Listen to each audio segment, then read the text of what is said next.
is HSK9, Radio Thailand's World Service, broadcasting from the Public Relations Department in Bangkok.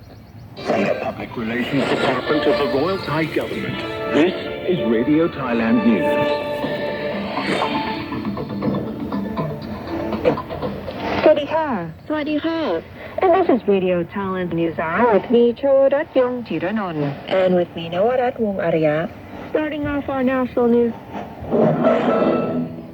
The Election Commission indicates it will not be endorsing the official results of the May 14th general election this week.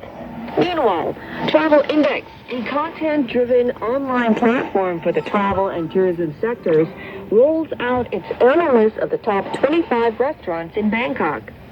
Looking at the global scene, the Biden administration is urging India to expedite a potential deal involving U.S.-made armed drones.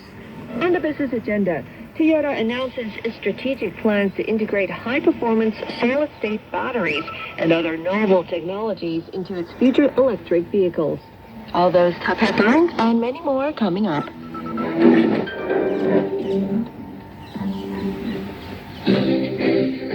National News. Brought to you by EVA Air. Sharing the world, flying together.